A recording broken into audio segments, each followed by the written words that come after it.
This case isn't ordinary, it's about trust broken inside a home. The defendant admits guilt, but the question remains, is he worthy of rehabilitation, or must punishment be absolute? Judge and lawyers will now weigh remorse against responsibility, safety against second chances. Right from the start, Judge isn't holding back. She's digging into the core issue, overstepping boundaries inside the home. That's a huge red flag in any sex offense case, and it sets the tone for the rest of this hearing. All right, so this is my question and my concerns, because sometimes cases are about people overstepping boundaries. Right. So I don't understand. The judge cuts straight to the heart and turned the daughter's room. This isn't just a legal violation, it's a sacred boundary shattered. A home should be safe, but here it became the stage of betrayal. The critical question, does this act leave any room for mercy? You're in the household with your fiance and you're creeping into her daughter's room. Defense? Daniel Go charging for the defendant. All right, and are you Mr. Gonzalez? You entered a plea of guilty to count 1 on February 7th. You applied for deferred adjudication. Have both parties had a chance to review the PSI report? State? Yes. Defense? We have, Your Honor, and I've reviewed the same with my client. All right, any objections to the PSI report? State? No objection. Defense? No, Your Honor. Any witnesses? State? None. Defense? Your Honor, yes, I would like to call Mr. Gonzalez. All right, could you raise your right hand for me, please? Do you solemnly swear or affirm the testimony you give will be the truth and nothing but the truth, so help you? The defendant confesses openly, presenting honesty as his defense. In court, admitting guilt can soften judgment, but can it erase the shadow of the crime? True remorse is easy to claim, harder to prove. Should honesty lessen punishment, or must accountability remain uncompromising? God? All right, you can lower your hand. State your name for the record, please. All right, defense? Thank you very much, Your Honor. And just for the record, Your Honor, I did tender to the court a copy of a mitigation report. Yes, and the court has reviewed the mitigation report. Thank you, Your Honor. So for the purpose of brevity, I'm not going to ask him, where did he throw up, that kind of stuff. The court already was well aware of it in both the PSI and the mitigation report. So I'm asking just some questions about what's going on, and then I'll ask you to grant his application. Okay? Sure. So would you state your name for the record, sir? Matthew Robert. Perfect GPS compliance, no violations, no alerts. On paper, that's impressive. But does good behavior under strict surveillance equal genuine rehabilitation? Or is it just fear of consequences? True character is revealed in freedom, not under constant watch. The judge must decide if this compliance really means change. And you're the same Matthew Gonzalez that's been charged in this offense, right? I am. And they are, for lack of a better term, sex offenders, right? It is. And the judge knows exactly what happened, was stipulated to the evidence, right? Yes. And first off, do you accept responsibility? Notice this, he's owning everything. In court, a full-throated confession carries weight. Judges want to see accountability. But remember, confession alone doesn't erase the crime. It only helps in sentencing negotiations. For what happened? I do. And full responsibility? I accept full responsibility. Have you ever? The father's testimony carries weight, 30 years in law enforcement, now standing by his son. It suggests discipline, oversight, redemption. Yet, the contradiction lingers. How did a man raised in such a home commit this crime? Does family support guarantee reform, or simply mask deeper flaws? Ever tried to minimize your guilt? I have not. When the police came and started investigating the crime, what did you do? Honest with them from the very beginning. And so the court knows you gave a full-throated confession of Yes. everything that happened, right? Yes. And that was outside of the police patrol vehicle, right? Yes. And that was the night that was that the night that you were arrested? Same night.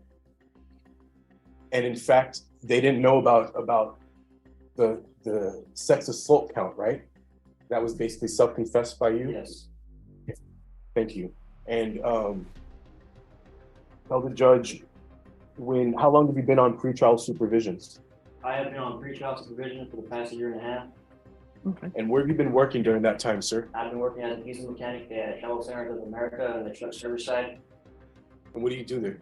I specialize in heavy-duty trailer repair for the past 1.5 years. Since then, my boss has granted me my own shop, purchased my own vehicle. Since then, I've flourished.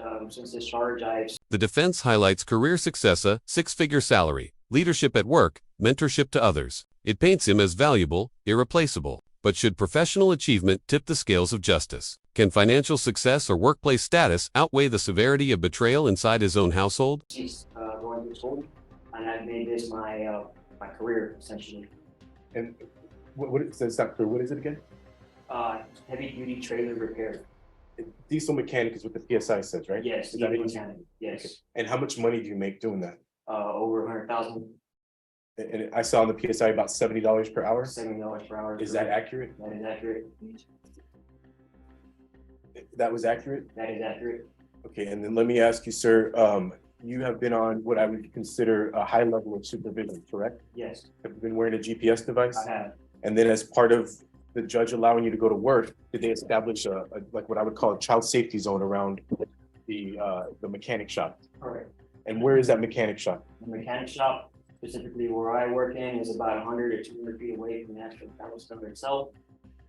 So majority of my day, of course, when I walk in the morning, I have to walk through the shop, but majority of my day is far away actually from the actual shop. So. And The judge repeats the same haunting phrase, creeping into the daughter's room. Repetition isn't accidental, it reinforces the betrayal of trust. The defendant invokes faith, claims strength from God. But is this true remorse or courtroom performance? The difference will shape whether he gets mercy or punishment. the reason why the court established that zone is to keep you away from minor children, right? Yes, it is. As a condition of your pre-child supervision, right? It is. Okay. And how many violations have you had during? Here's something wild. Despite being under intense supervision, this guy never slipped up. No GPS alerts, no violations, nothing. Do you think that shows genuine rehabilitation? Or just good behavior while under the microscope? Drop your thoughts below. During the time that you're on pre-child supervision? 0. And how many times did you, I don't know, cut off your monitor? 0. How many times did it go off in the middle of the night that you're not in compliance? Never. And I asked you how many violation reports you've had, right? Correct. Never been in front of the judge where you've done something bad and you had to explain what you did bad on pre-child supervision? Never. And sir, and then that high level of supervision that you complied with, if you were granted your application for deferred adjudication today, would you continue on with that compliance? I would do whatever the judge requests me to do, no problem whatsoever. What's your criminal history like? I don't have one. And your father, briefly, he was a police officer for how many years? Well over 30. And then did this offense did he retire because of it? He did. He retired, lost his police. A shocking twist, the victim's mother supports probation. She believes it's the right path forward. Victim input carries weight, but should forgiveness dictate justice? Courts must weigh healing against deterrence. Society expects protection. The dilemma, honor the family's wishes, or enforce a sentence that serves broader safety. Career behind him. I actually hired him on. I actually have currently 3 trainees under me. I've since actually trained. So let's back up. So your father works with you now, He does. doing the diesel mechanic stuff? Yep, he's in the exact same bay as I am, and we're literally with each other 24/7 at this point. And y'all live together? We do. Is he supportive of your well-being, He is. making sure that you comply with your pre-child supervision conditions? He does. Would he help you comply with everything that you need compliance with if you were granted deferred adjudication today? Absolutely. And then as part of deferred adjudication, again, you've never denied that this happened, right? Correct. And then are you motivated you're going to be required to go to some kind of sex offender therapy and treatment? Are you motivated for that? I am. As part of that, you're going to be required to accept responsibility and participate in those sessions. Are you willing to do all that? I have no problem with it.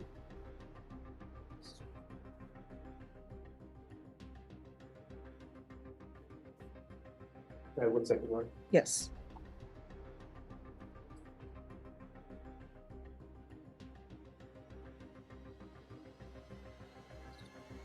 The defense proposes deferred adjudication, injures probation, strict monitoring, immediate prison if he slips. On paper, it's strict. Critics argue it's too lenient for sex offenses, leaving society exposed. The gamble, can the system trust him under supervision, or is prison the only true safeguard?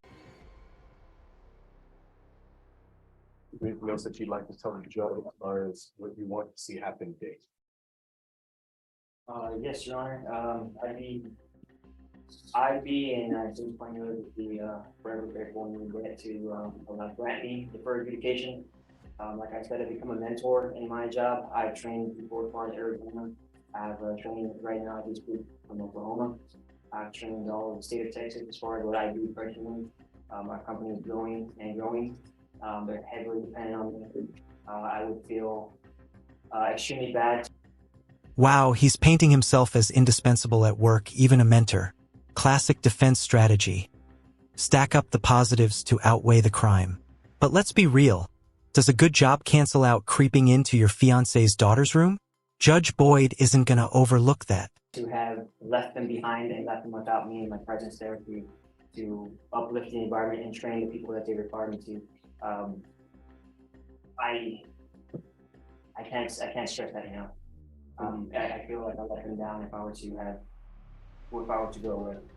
Sir, does this job have any contact with minor children? They do not. It's a truck stop primarily, so it's the only people that I have in. The mother testifies against she and her daughter want probation, not prison. She speaks of counseling and moving forward. Forgiveness is powerful, but controversial. The court must ask, does honoring the family's wishes uphold justice, or risk minimizing the seriousness of this offense in society's eyes? BEGS are truckers, and they are not allowed in BEGS, and they're only there when they get off their vehicle and into the service center. I don't have any contact with them due to my contract being specifically with Amazon. I only have contact with tow truck drivers, and that's it. I do not have any contact with any minors whatsoever in my job. Okay, Your Honor, I think I elicited what I need to hear, so I will stay silent. Okay. Pass the witness. All right, so this is my question and my concerns, because sometimes cases are about people overstepping boundaries. Right. So I don't understand. You're in the household with your fiance and you're creeping into her daughter's room. Now, I saw the statement where the daughter is saying she consented. I saw the statement where the mom is saying this has happened before with somebody else.